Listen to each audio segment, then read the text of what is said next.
بسم الله الرحمن الرحيم.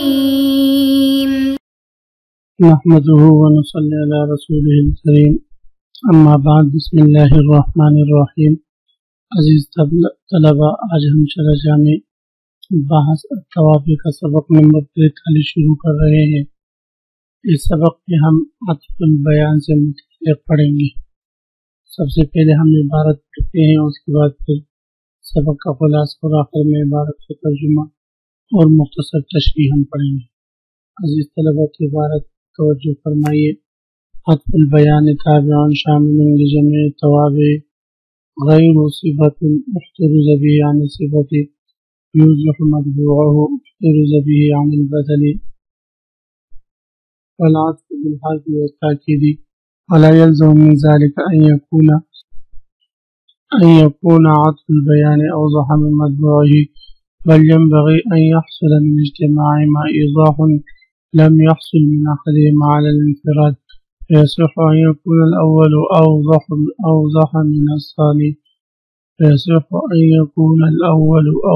من الثاني مثل أقسم بالله أبو حفص عمر.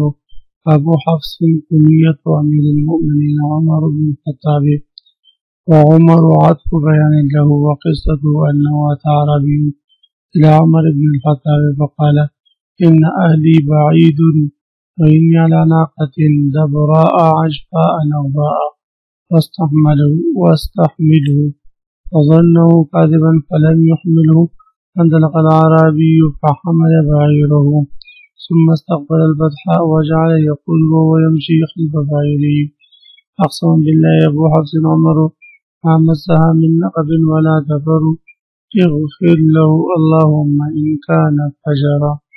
وعمر مقبل من أعلى الوادي فجعل إذا قال اغفر له اللهم إن كان فجرا قال اللهم صدق حتى التقيا، فأخذ بيدي فقال ضع عن راحلتك، فوضع فإذا هي نقباء وعجفاء، فحمله على بعيره وزوده وكساه.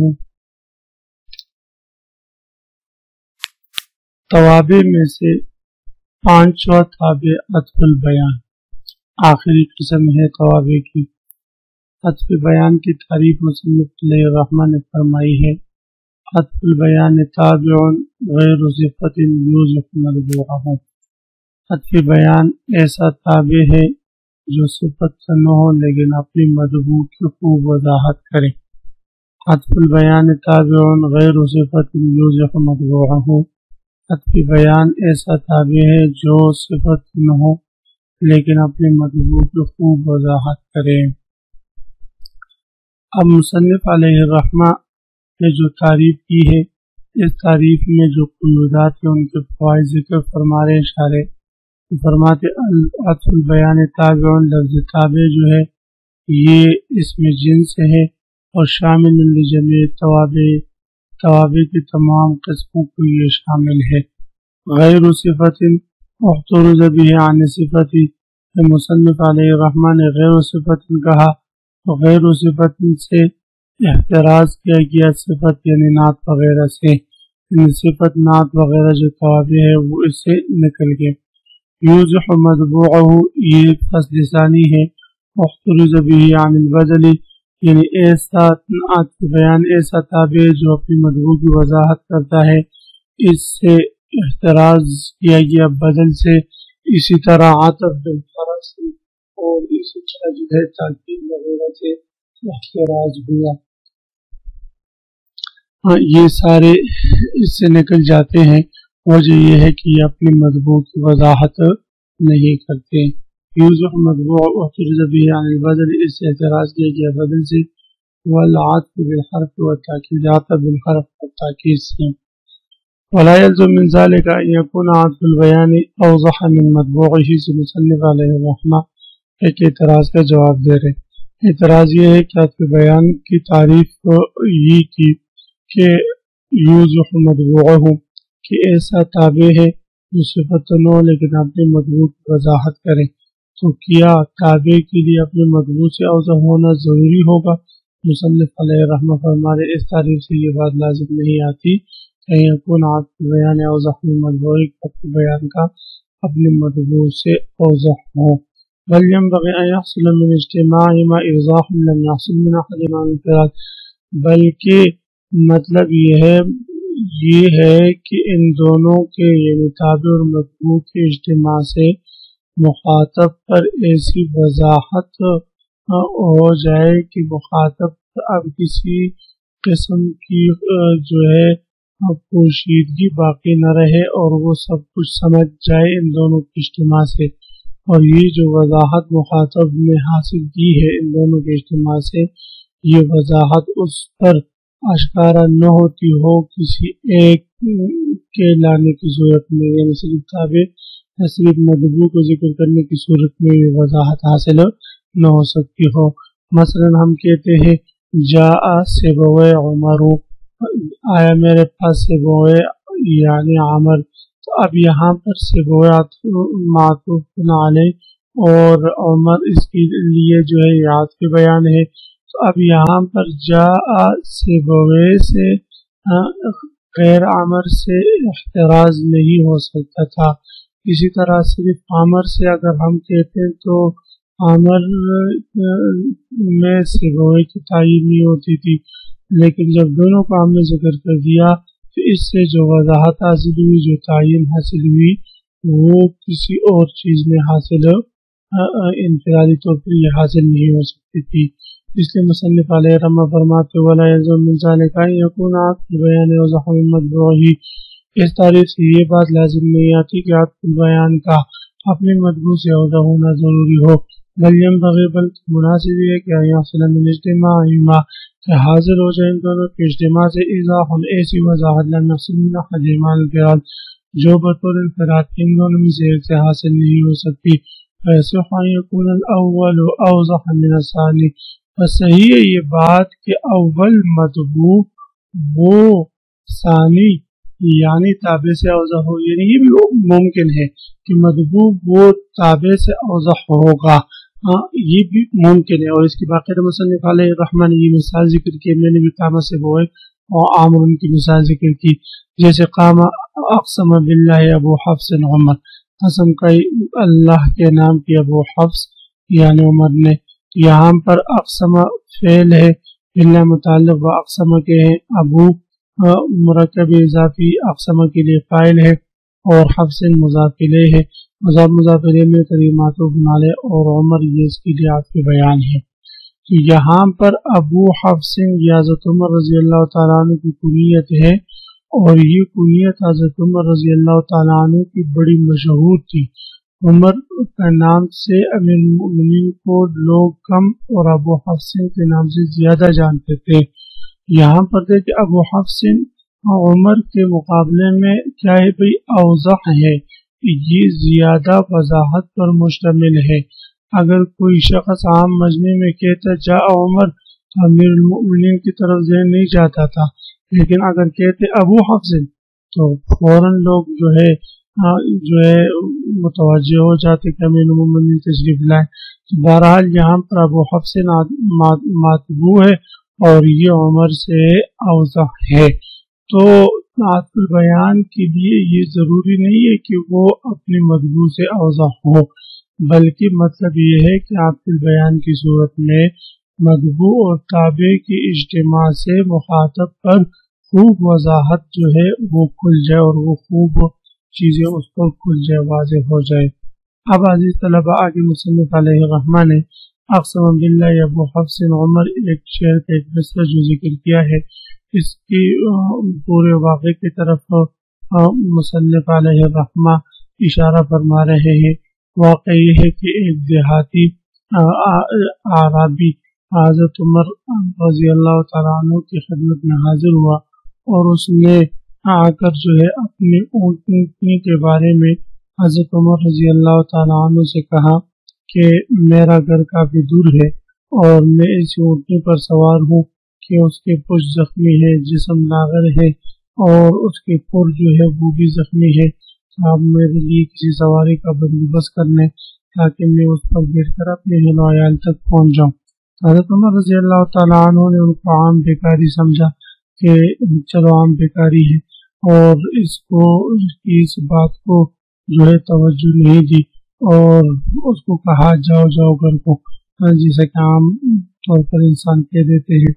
تو فرماتے ہیں وہ اپنی وہی سواری لے کر بطحا کی طرف جانے لگا اور راستے میں یہ شعر بھی ساتھ ساتھ پڑھتا جا رہا تھا، اقسم باللہ ابو حفص عمر ما مسها من نقب ولا دبر اغفر له اللهم ان كان فجر۔ قسم کھائی ابو حفص نے اللہ کے نام کی، یعنی عمر نے کیا قسم کھائی کہ اس سائل کی اونٹنی کو کسی قسم کے پیٹ کا اور جو ہے پاؤں کا زخم نہیں پہنچا اور اس کی اونٹنی لاغر نہیں۔ اے اللہ آپ امیر المومنین کی بخشش کیجیے اگر وہ اپنے اس قسم میں جو ہے وہ غلطی پر ہے۔ تو یہ شعر جو ہے پڑھتے پڑھتے وہ جا رہا تھا تو حضرت عمر رضی اللہ تعالیٰ عنہ اچانک اس طرف سے اس وادی سے نیچے آ رہے تھے، انہوں نے اس کی یہ شعر اور اس کی یہ ہودی سن لی۔ حضرت عمر رضی اللہ تعالیٰ عنہ نے انتہائی تقوی اور پرہیزگاری کے ساتھ جواب دیا، اللہم صدق صدق، اے اللہ اگر یہ اپنے بات میں آپ اس کو سچا ثابت کر دیں، سچا ثابت کر دیں، یعنی گویا میں نے غلط بیانی کی، گویا کہ میں نے اس کے بارے میں جو ہے بے توجہی دی اور اس کی بات جو ہے اس کو اہمیت نہیں دی، اور یہ اب جو میرے بارے میں اغفر اللہم کہہ رہا ہے، اے اللہ آپ اس کو سچ ثابت کیجیے، سب ثابت کیجیے اور میری مغفرت فرما دیجیے۔ یہ تھا تقوی اور پرہیزگاری۔ تو یہ بہرحال محل استشہادی ہے، اس واقعے میں شاعر نے اقسم باللہ ابو حفص عمر جو ہے بیان ذکر کیا ابو حفص کے لیے، اور یہ جو عمر ہے ابو حفص جو مقبول ہے یہ زیادہ اوضح ہے عمر سے۔ ابو حفص کنیت امیر المومنین، ابو حفص امیر المومنین کی کنیت یعنی عمر بن الخطاب رضی اللہ تعالیٰ عنہ کی کنیت ہے، عمر عاطف بیان اللہ، اور عمر جو ہے عاطف بیان اس کے لیے، وقصت ہو اور اس کا واقعہ یہ ہے کہ انہو عطا عربی عمر بن الخطاب، ایک عربی دیہاتی حضرت عمر بن الخطاب رضی اللہ تعالیٰ عنہ کے پاس تشریف آیا، فقال ان اہلی باید نسلت عمر اہل و عیال دور ہے، وان علی ناقت میں ایک ایسی اونٹنی پر سوار ہوں، دبراء، دبر کہتے ہیں پیٹ کے زخم کو، سواری کا پیٹ کمر زخمی ہو اس کو کہتے ہیں، اس پر جو ہے بیٹھنے کے انسان اہل نہ ہو۔ عاجفاء عجیب کی جمع ہے، کمزور لاغر جانور کو کہا جاتا ہے، نقباء نقیب کی جمع ہے، اور یہ کہتے ہیں اس جانور کو جس کے کر زخمی ہو، چلنے پھرنے سے عاجز ہو۔